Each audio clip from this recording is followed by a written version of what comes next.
ගරු රාමලිංගම් චන්ද්‍රසේකරන් ඇමතුමා ඔබතුමාට විනාඩි 14ක කාර්යයක් ලැබෙනවා. வணக்கம் நன்றி பிரதிக்குழுக்கள் தவிசாளர் அவர்களே. இன்று இடம்பெறுகின்ற இந்த விவாதம் என்பது மிகவும் ஒரு முக்கியமான விவாதம். அதனால் கஜேந்திரகுமார் பொன்னம்பலம் அவர்களும் வந்து கொண்டிருக்கிறார். அதனால் வந்து இந்த நல்ல விவாதமாக அமையும் என்று நாங்கள் நினைக்கின்றோம். விசேடமாக இன்றைக்கு எங்களுக்கு எல்லோருக்குமே தெரியும், கௌரவ ஸ்ரீதரன் அவர்களால் கொண்டு வரப்பட்ட இந்த யோசனை என்பது மிகவும் வரவேற்கக்கூடிய ஒன்று. ஏனென்றால் இன்று விசேடமாக அந்த பிரேரணையில் முன்வைக்கப்பட்டிருக்கின்ற கருத்துக்களை நாங்கள் பார்க்கின்ற பொழுது, கௌரவ பிரதிக்குழுக்கள் தவிசாளர் அவர்களே, இன்றைக்கு இலங்கையில் ஏற்பட்டிருக்கின்ற அதாவது மாற்றங்கள் தொடர்பாக மிகவும் தெளிவாக கோடிட்டு காட்டப்பட்டிருக்கின்ற ஒரு யோசனையாகவே நான் இதை கருதுகின்றேன். ஏனென்றால் எங்களுக்கு எல்லோருக்கும் தெரியும், இன்றைக்கு இந்த மனித உரிமை மீறல்கள் சம்பந்தமாக எடுத்துக்கொண்டாலும் சரி, அதிலும் விசேடமாக வடகிழக்கு பிரதேசங்கள் தமிழ் மக்கள் முகம் கொடுக்கின்ற பிரச்சனைகள் எடுத்துக்கொண்டால் நாங்கள் நினைக்கின்றோம் விசேடமாக இன்றைக்கு தமிழ் மக்களுடைய இருப்பு ஒரு கேள்விக்குறியாகி இருக்கின்றது. அப்போ அந்த இருப்பு எவ்வாறு கேள்விக்குறியாகி இருக்கின்றது என்றால், கௌரவ பிரதிக்குழுக்கள் தவிசாளர்களே, இன்றைக்கு எங்களுக்கு எல்லோருக்குமே தெரியும், தமிழ் மக்களுடைய பிரச்சனைகள் சம்பந்தமாக இது ஒரு நாள் 2 நாள் பிரச்சனை அல்ல, இது காலகாலமாக புரியோடி வந்திருக்கின்ற பிரச்சனை. அப்போ அந்த பிரச்சனையூடாக இன்றைக்கு நாங்கள் பார்க்கின்ற பொழுது, இன்றைக்கு ஒரு சிலர் கூறுகின்றது போன்று தமிழ் மக்களுக்கு இன்றைக்கு இருப்பு கேள்விக்குறியாகி இருக்கின்றது. அந்த கேள்விக்குறிக்கான காரணம் வேறு எதுவுமல்ல, தமிழ் மக்களுடைய உரிமைகள் பறிக்கப்படுகின்றது, நிலங்கள் பறிக்கப்படுகின்றது, அவர்களுடைய கலாச்சாரங்கள் மீதான அழுத்தங்கள் பிரயோகிக்கப்படுகின்றது, அவர்களுக்கான பாகுபாடுகள் தொடர்கின்றது. அவ்வாறான தொடர் ஆக வருகின்ற இந்த பாகுபாட்டின் காரணமாக இன்றைக்கு தமிழ் மக்களுடைய இருப்பு கேள்விக்குறியாகிருக்கின்றது. நாங்களும் சொல்லுகின்றோம், நானும் கூட அடிக்கடி சொல்லுகின்ற வார்த்தை தான், உண்மையிலேயே ஸ்ரீதரன் அவர்களே, தமிழ் மக்களுடைய இருப்பு கேள்விக்குறியாயிருக்கும். எவ்வாறு கேள்விக்குறியாகிருக்கின்றது என்றால் எங்களுக்கு எல்லோருக்குமே தெரியும். சிறிய உதாரணங்களோடு நான் சொல்லிவிட்டு போகலாம் என்று நினைக்கின்றேன். விசேடமாக எங்களுக்கு 1981ஆம் ஆண்டு எங்களுடைய மக்கள் தொகையினுடைய கணிப்பீட்டின்படி யாழ் மாவட்டத்தில் 8,30,000 பேர் வாழ்ந்தார்கள். அந்த நிலைமை தொடர்ந்திருக்குமாக இருந்தால் இன்றைக்கு குறைந்தது 16 லட்சத்துக்கும் 18 லட்சத்துக்கும் இடைப்பட்ட மக்கள் வாழ்ந்திருக்க வேண்டும். ஆனால் கௌரவ பிரதிக்குழுக்கள் தவிசாளர் அவர்களே, எங்களுக்கு இருக்கின்ற வேதனை தருகின்ற விடயம் என்னவென்றால் வேறு எதுவும் அல்ல, இன்றைக்கு எங்களிடம் இருப்பதோ 6,20,000 மக்கள். அன்றைக்கு எங்களுக்கு 11 பாராளுமன்ற உறுப்பினர்கள், இன்றைக்கு எங்களுக்கு 6 பாராளுமன்ற உறுப்பினர்கள். அடுத்த வருடம் இதுவும் குறையக்கூடிய வாய்ப்பே இருக்கின்றது. அப்படி சொன்னால் அரசியல் ரீதியான இருப்பு கேள்விக்குறியாயிருக்கிறது ஒரு பக்கம். அப்போ இந்த கேள்விக்குறிக்கான காரணம் தான் வேறு எதுவுமல்ல, எங்களுடைய மக்களுடைய வெளியேற்றம். அதாவது நாட்டை விட்டு வெளியேறுகின்ற மக்கள் அதிகரித்து காணப்படுகின்றது. அப்போ அதிகரித்து காணப்படுகின்ற பொழுது ஒரு புறத்தில் கடந்த முள்ளிவாய்க்கால் யுத்தத்தின் பொழுது பல்லாயிரக்கணக்கான மக்கள் கொன்றொழிக்கப்பட்டிருக்கின்றார்கள். அது மாத்திரமல்ல, காணாமலாக்கப்பட்டிருக்கின்றார்கள். மறுபுறத்தில் வலிந்து காணாமலாக்கப்பட்டிருக்கின்றார்கள். அப்படியானால் இவ்வாறான பிரச்சனைகளின் காரணமாக எங்களுடைய பல்லாயிரக்கணக்கான மக்கள் எங்களுக்கு இல்லாது போயிருப்பதை எங்களால் காணக்கூடியதாக. அப்போ அந்த வகையில் நாங்கள் பார்க்கின்ற பொழுது அதற்காற்றை விட இன்றைக்கு வேகமாக எமது நாட்டை விட்டு அகலுகின்ற வெளியேறுகின்ற எங்களுடைய புத்திஜீவிகள் எடுத்துக்கொண்டாலும் சரி, மாணவர்கள் எடுத்துக்கொண்டாலும் சரி, இளைஞர்கள் எடுத்துக்கொண்டால் நாளுக்கு நாள் எங்களுடைய மாகாணத்தை விட்டு வெளியேறுகின்ற, யாழ்ப்பாணத்தை விட்டு வெளியேறுகின்ற போக்கு, அவ்வாறான மனநிலை அதிகரித்திருக்கும். அப்போ இவ்வாறான மனநிலை அதிகரித்ததன் காரணமாக மேலும் எங்களுடைய யாழ்ப்பாணம் என்பது ஒரு காலத்தில் உண்மையிலேயே கல்வி ரீதியாக கல்வி புலமையை கொண்ட பிரதேசமாக மாகாணமாக காணப்பட்டது. ஆனால் இன்றைக்கு நாங்கள் தேடி பார்க்கின்ற பொழுது கடந்த 10 வருடங்களாக தொடர்ச்சியாக மிகவும் கல்வியிலே பின்தள்ளப்பட்ட நிலையிலேயே வந்து கொண்டிருக்கின்றது. அந்த நிலைமையின் வெளிப்பாடாக இம்முகையும் 9வது இடத்துக்கே நாங்கள் விழுந்திருக்கின்றோம். கடந்த 10 வருடங்களாக நாங்கள் பார்க்கின்ற பொழுது இதே நிலைத்தான். அப்படியானால் இன்றைக்கு எங்களுக்கு எல்லோருக்கும் தெரியும், இந்த யுத்தம் முடிந்து 15 வருடங்களுக்கு மேலாகின்றது. அப்போ இந்த 15 வருடங்களுக்கு மேலாகின்ற போது அந்த யுத்தத்தினுடைய வடுக்கள் ஆற்றப்பட்டிருக்கின்றதா என்று தேடி பார்க்கின்ற பொழுது இல்லை. அதன் காரணமாகவே இந்த பிரேரணையை முன்வைக்க வேண்டிய நிலைக்கு கௌரவ ஸ்ரீதரன் அவர்கள் தள்ளப்பட்டிருக்கின்றார். அப்படியானால் நாங்கள் விசேடமாக எங்களுக்கு எல்லோருக்குமே தெரியும், தமிழ் மக்களுடைய இருப்பு கேள்விக்குறியாகி இருக்கின்றது. மறுபுறத்து அவர்கள் வெளியேறி கொண்டிருக்கின்றார்கள். அவ்வாறான நிலைமைகள் தொடருமாக இருந்தால் நிச்சயமாக நாளைக்கு இந்த யாழ்ப்பாணத்திலே மக்கள் மக்கள் இல்லாத பிரதேசமாக மாறக்கூடிய வாய்ப்பு இருக்கும். அப்போ இந்த நிலைமையில் இருந்து நாங்கள் இவர்களை எப்படி பாதுகாப்போம்? அந்த இடத்தில் தான் நாங்கள் சொல்லுகின்றோம், கௌரவ பிரதி குழுக்கள் தவிசாளர் அவர்களே, விசேடமாக அதன் காரணமாக இன்றைக்கு நாங்கள் வடக்குக்கான வேகமான அபிவிருத்தி வேலைகளை முன்னெடுக்கின்ற செயற்திட்டத்தை நாங்கள் முன்மொழிந்திருக்கோம். அப்போ அதனூடாக இன்றைக்கு வேகமாக பல்வேறு செயல் திட்டங்கள் முன்னெடுக்கப்படுகின்றது. அதன் வெளிப்பாடாகத்தான் விசேடமாக நாங்கள் நம்புகின்றோம். வேறு எதுமல்ல, இன்றைக்கு விசேடமாக தொழில்பேட்டைகள் 3 பிரதான தொழில்பேட்டைகளை உருவாக்குவதற்கான நடவடிக்கைகள் ஆரம்பமாகியிருக்கின்றது. அதில் ஒன்று காங்கேசன்துறை பிரதேசத்தில் இருக்கின்றது, மறுபுறத்தில் பரந்தனில் இருக்கின்றது, மறுபுறம் மாங்குளத்தில் செயல்படுகின்றது.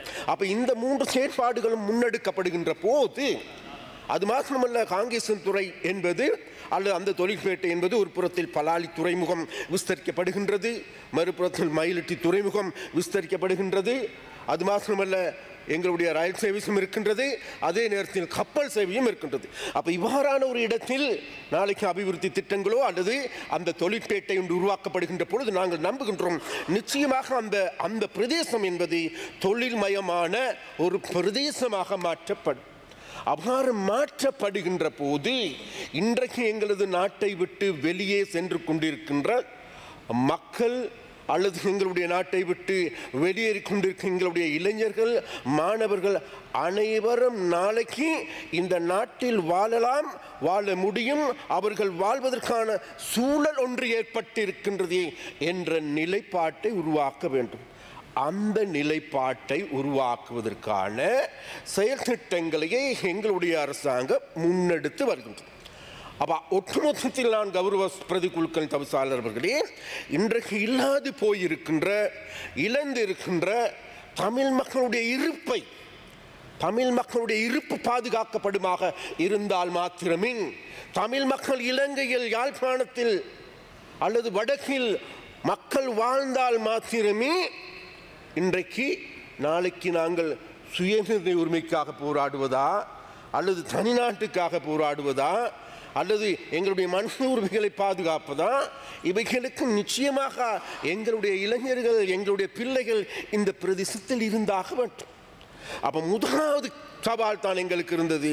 அப்படியானால் அந்த சவாலை நிறைவேற்றுகின்ற, அவர்கள் இலங்கையில் வாழுகின்ற ஒரு மனநிலையை தோற்றுவிக்க வேண்டும். அதன் அடிப்படையில் கௌரவ பிரதி குழுக்கள் தவிசாளர் அவர்களே, இன்றைக்கு வெளிநாட்டில் வருகின்ற டயஸ்போராக்கள், அண்மையிலும் கூட ஒரு நண்பரை சந்தித்தேன் சுவிஸிலிருந்து. அவர் சுவிஸுக்கு சென்று 23 வருடங்கள் ஆகிறது. 23 வருடங்களுக்கு பிறகு பல தடவைகள் இலங்கைக்கு வந்திருக்கின்றாராம். ஒரு முறை இந்த முறை சொன்னார், இந்த முறை தான் நான் நிம்மதியாக இந்த நாட்டுக்கு அடியெடுத்து வைத்தேன் என்றால், இதற்கு முன்ன வருகின்ற பொழுது நான் பயத்தில் அச்சத்தில் மூழ்கியே நாங்கள் வந்திருந்தோம். ஏனென்றால் எந்த இடத்தில் என்ன நடக்கும் என்று தெரியாது என்று நாங்கள் உணர்ந்தோம் என்று கூறினார்கள். இன்முறை எடுத்துக்கொண்டால் எந்த விதமான கெடுபிடிகள் இல்லாது சுதந்திரமாக வந்தது மாத்திரமல்ல, இங்கேயே வாழலாமா, இங்கே ஏதாவது முதலீடு செய்யலாமா என்கின்ற மனநிலைக்கு இன்றைக்கு அவர்கள் வந்திருக்கிறார். அந்த வகையில் கௌரவ பிரதி குழுக்கள் தவிசாளர் அவர்களே, முதலில் நாங்கள் செய்கின்ற வேலை என்னவென்றால், எங்களுடைய அரசாங்கம் ஆட்சி பீடமேறி 10 மாதங்கள் ஆகின்றது உண்மை. அந்த 10 மாதங்களில் நாங்கள் கடந்த காலங்களில் வாக்குறுதியாக அளித்த பல்வேறு செயற்பாடுகள் இருக்கின்றது. அந்த வாக்குறுதிகள் விசேடமாக தமிழ் மக்களுக்கு அளித்த வாக்குறுதிகள் இருக்கின்றது. அந்த தமிழ் மக்களுக்கு அளித்த வாக்குறுதிகள் நாங்கள் மறக்கவில்லை, மறுக்கவும் இல்லை. நிச்சயமாக அவைகளை நடைமுறைப்படுத்துவோம். அவர்களுக்கு அளித்த வாக்குறுதிகள் பிரதான வாக்குறுதிதான், அவருடைய காணிகள் விடுவிக்கப்பட வேண்டும், மாற்று கருத்துக்கிடமில்லை. இந்த பாராளுமன்றத்தை இன்றும் நாங்கள் சொல்லுகின்றோம், தமிழ் மக்களுக்கு சொந்தமான காணிகள் படிப்படியாக கூடிய சீக்கிரத்தில் விடுவிக்கப்படும். இரண்டாவதாக காணாமல் போனவர்களுக்கு நீதி, அதே போன்று தையிட்டி விஹாரை பிரச்சனை, நிச்சயமாக தையிட்டி விஹார பிரச்சனையும் ஒரு சில மற்றவர்கள் கூறுவது போலல்ல, அல்லது கஜேந்திரகுமார் சொல்வது போல அல்ல, நிச்சயமாக சுமூகமான முறையில் அந்த பிரச்சனையை தீர்ப்பதற்கு ஏதுவான நடவடிக்கைகளை எடுத்தே தீரும். குறைந்தது இன்னும் 1 மாதம் 2 மாதத்துள்ளே அந்த பிரச்சனைக்கு நாங்கள் முற்றுப்புள்ளி வைப்பதற்கு ஏதுவான நடவடிக்கைகளை எடுப்போம். அதையும் நாங்கள் செய்வோம். மறுபுறம் எடுத்துக்கொண்டால் அரசியல் கைதிகளுடைய பிரச்சனை பற்றி பேசப்படுகின்றது. அதுக்கும் இன்றைக்கு எங்களுடைய சட்டத்துறைக்கு பொறுப்பாக இருக்கின்ற அரசன் அவர்கள் அவருடைய பேச்சில் அது சம்பந்தமாக பேசுவார் மிகவும் தெளிவாக. அது மாத்திரமல்ல இன்றைக்கு விசேடமாக இவ்வாறான பிரச்சனைகள் சம்பந்தமாக நாங்கள் கூடுதலான கவனத்தை செலுத்தியிருக்கின்றோம். இவ்வாறான கவனத்தை செலுத்துகின்ற பொழுது கௌரவ உறுப்பினர் அவர்களே, இவ்வாறான கவனத்தை செலுத்துகின்ற பொழுதுதான் நாங்கள் சொல்லுகின்றோம், அந்த பிரதேசத்தினுடைய விசேடமாக அந்த மக்களுடைய வாழ்க்கையில் முன்னேற்றங்களை கொண்டு வர வேண்டும், அபிவிருத்தி திட்டங்களை முன்னெடுக்க வேண்டும். அந்த அபிவிருத்தி திட்டங்களின் எங்களுடைய விசேடமாக அங்குள்ள மக்களுடைய காணி பிரச்சனையை பற்றி பேசுகின்ற பொழுது கடந்த காலங்களில் பல்வேறு பிரச்சனை, காணி பிரச்சனை ஏற்பட்டது. அதே போன்று இன்றைக்கு அந்த காணி பிரச்சனையை மாத்திரமல்ல, காணி பிரச்சனையை தீர்ப்பதற்கான நடவடிக்கை நாங்கள் எடுத்திருக்கின்றோம். காணிகளை விடுவிப்பதற்கான நடவடிக்கை எடுத்திருக்கின்றோம். 37 வருடங்களாக மூடப்பட்டிருந்த பாலாகாலி துறைமுகத்தை மீண்டும் மக்களுக்கு வழங்கியிருக்கின்றோம். அது மாத்திரமல்ல, அங்கு இருக்கின்ற பல்வேறு உட்கட்டமைப்புகளை செய்வதற்கான நடவடிக்கை நாங்கள் எடுத்திருக்கின்றோம். அது மாத்திரமல்ல, கடவுச்சீட்டு பாஸ்போர்ட்டுக்கான இதுநாள் வரைக்கும் யாழ்ப்பாணத்திலிருந்து கொழும்புக்கு வர வேண்டும் மனோகணேசன் அவர்களே, அதை இன்றைக்கு மாற்றி எதிர்வரும் 1ஆம் தேதி யாழ்ப்பாணத்தில் அதை திறந்து வைப்பதற்கான நடவடிக்கையை நாங்கள் முன்னெடுத்திருக்கின்றோம். அது மாத்திரமல்ல, மயிலட்சி துறைமுகம் அர்ஜுனா மற்ற இடங்களை சொல்லிக் கொண்டு போனார். அதாவது அது நடக்க போகிறது இல்லை. இந்த மாதம் 1ஆம் தேதி அதுக்கான அடிக்கல் நாட்டு விழா செய்ய போகிறோம். 280 மில்லியன் ரூபாய் அதற்கான ஒதுக்கீடு நாங்கள் செய்திருக்கின்றோம். அது மாத்திரமல்ல, உங்களோட குறிக்கட்டுவான் அதைக்கும் வேலையை ஆரம்பிக்க போகின்றோம். அது மாத்திரமல்ல இன்றைக்கு எங்களுடைய லைப்ரரி எரித்தார்கள். அன்றைக்கு எரித்தவர்களோடு இன்னைக்கு கரங்கோர்த்து கொண்டு இருக்கின்றீர்கள். இருந்தால் அன்றைக்கு எங்களுக்கு தெரியும் 1981ஆம் ஆண்டு கௌரவ பிரதிகுல்கன் தவிசாளர்களே 87,000 புத்தகங்களை கொளுத்திய 97,000 புத்தகங்களை கொளுத்திய பாவித்தனமான நடவடிக்கைகள் எடுத்தவர்கள்.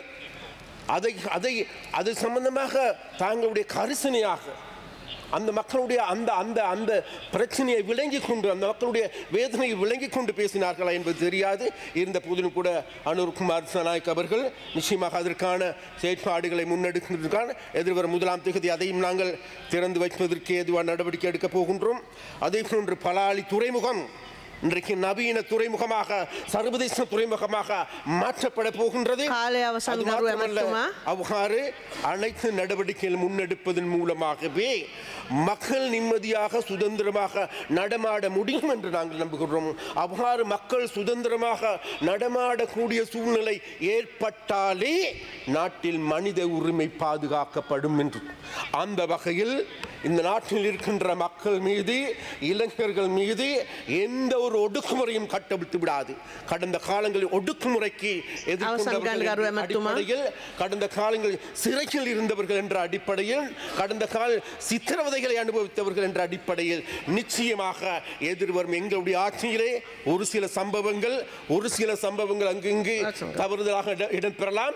இருந்த போல அவைகளையும் கூட எதிர்வரும் காலங்கள் நிறுத்தி மக்களுக்கு நீதியான ஒரு தேசத்தை, ஒரு நிம்மதியான வாழ்க்கையை, ஒரு அழகான வாழ்க்கையை பெற்றுக் கொடுப்பதற்காக நாங்கள் செயற்படுவோம் என்று கூறிக்கொண்டு விடைபெறுகின்றேன். நன்றி, வணக்கம்.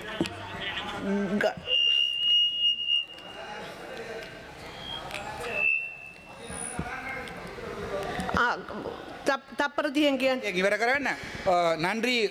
அமைச்சர் அவர்களே, நாங்கள் உங்களுடைய கதையை கேட்கும்போது எனக்கு மட்டுமில்லை, அப்படி லைனில் இருக்கிற எல்லாருக்குமே பூரிக்குது, சந்தோஷம். அதை சொல்கிறத செய்திங்கண்டா என்ன சந்தோஷம்.